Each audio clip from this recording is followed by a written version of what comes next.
الحمدللہ رب العالمین والصلاة والسلام علی سید الانبیاء والمرسلین اما بعد۔ آج ہم ایک عظیم ہستی کے بارے میں چند الفاظ عرض کر رہے ہیں کہ جن سے محبت کرنا ہر مسلمان کے ایمان کا حصہ ہے۔ وہ عظیم کریم شفیق ہستی نبی کریم علیہ الصلوۃ والسلام ہے۔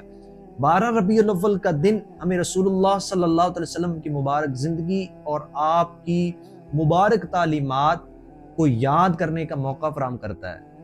آپ صلی اللہ تعالی وسلم پوری انسانیت کے لیے، تمام جہانوں کے لیے رحمت بن کر تشریف لے کر آئے۔ وَمَا أَرْسَلْنَاكَ إِلَّا رَحْمَةً لِّلْعَالَمِينَ، ہم نے آپ کو تمام جہانوں کے لیے رحمت بنا کر بھیجا۔ آپ صلی اللہ علیہ وسلم نے لوگوں کو اندھیروں سے نکال کر روشنی کا راستہ دکھایا،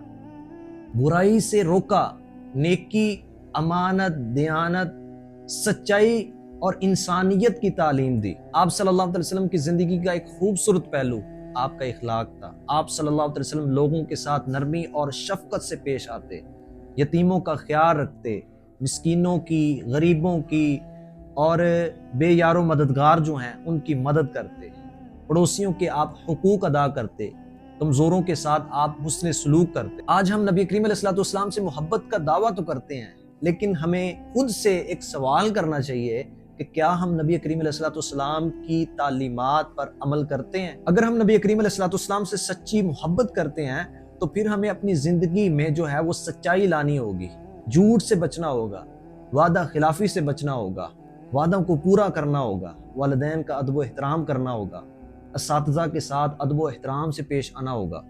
دوسروں کے ساتھ اچھا برتاؤ کرنا ہوگا، پڑوسیوں کے ساتھ حسن سلوک کرنا ہوگا، غریبوں کی مدد کرنی ہوگی، غریبوں کا سہارا بننا ہوگا۔ نبی کریم علیہ الصلوۃ والسلام نے ہمیں صرف عبادات کا ہی طریقہ نہیں بتایا، بلکہ آپ نے ہمیں زندگی گزارنے کا طریقہ بھی سکھایا ہے، بتایا ہے۔ آپ صلی اللہ علیہ وسلم نے ہمیں معاف کرنا سکھایا ہے، دوسروں کے ساتھ رحم کرنا سکھایا ہے، عفو درگزر کرنا سکھایا ہے۔ ہمیں سکھایا ہے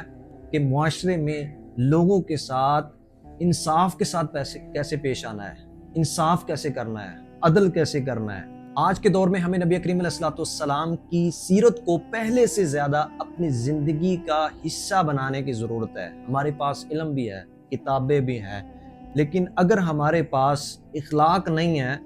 تو یہ سب چیزیں جو ہے وہ ادھوری رہ جاتی ہیں۔ ایک مسلمان کی پہچان صرف اس کے لباس سے نہیں ہوتی، اس کے کردار سے ہوتی ہے، زبان سے ہوتی ہے، اخلاق سے ہوتی ہے، اس کے دوسروں کے ساتھ برتاؤ سے ہوتی ہے، رویوں سے ہوتی ہے، اس کے عمل سے ہوتی ہے۔ اگر ہماری زبان سے کسی کو تکلیف پہنچ رہی ہے تو ہمیں سوچنا چاہیے، اگر ہمارے ہاتھ سے کسی کا حق ضائع ہو رہا ہے تو ہمیں سوچنا چاہیے، اگر ہم اپنے والدین کو تکلیف دے رہے ہیں تو ہمیں سوچنا چاہیے، اگر ہم اپنے پڑوسیوں کے ساتھ اچھا سلوک نہیں کرتے تو ہمیں اپنے نبی کریم علیہ الصلوۃ والسلام کی تعلیمات کو یاد کرنا چاہیے۔ حضور علیہ الصلوۃ والسلام کی جشن ولادت کے موقع پر ہم آپ علیہ الصلوۃ والسلام کو جو تحفہ پیش کر سکتے ہیں وہ یہ ہے کہ آپ علیہ الصلوۃ والسلام پر کثرت سے درود پاک پڑھیں گے، آج سے جھوٹ نہیں بولیں گے، عہد کر لیتے ہیں، والدین کی خدمت کریں گے، اساتذہ کا احترام کریں گے، چھوٹوں سے محبت کریں گے، بڑوں کا ادب کریں گے، عزت کریں گے، ضرورت مندوں کی مدد کریں گے،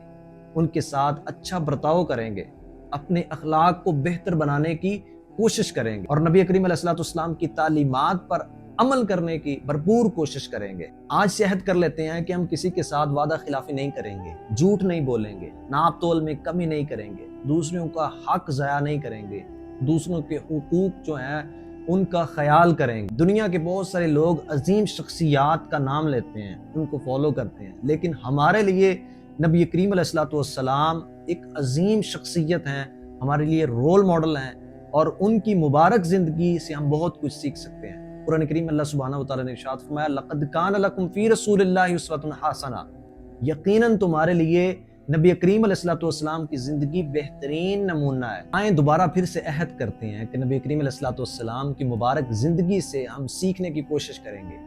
اور آپ کے جشن ولادت کو منانے کی بھرپور کوشش کریں گے۔ میلاد منانے کا بھی طریقہ ہے، بہترین طریقہ یہ ہے کہ محبت رسول کے ساتھ ساتھ شریعت کے دائرے میں نیک اعمال بھی کیے جائیں، مثلاً کہ درود پاک کی کثرت کی جائے، سیرت مصطفیٰ کو بیان کیا جائے، پڑھا جائے، سنا جائے، اپنے بچوں کو بٹھا کر ان کو سیرت مصطفیٰ بتائی جائے، اللہ کا شکر ادا کیا جائے کہ اس نے ہمیں نبی کریم علیہ السلام جیسی ایک عظیم نعمت عطا فرمائی۔ صدقہ و خیرات اور دوسروں کو کھانا کھلایا جائے، خصوصاً غریبوں، یتیموں اور مسکینوں کا خیال کیا جائے، نماز کی پابندی اور دیگر فرائض کا اہتمام کیا جائے،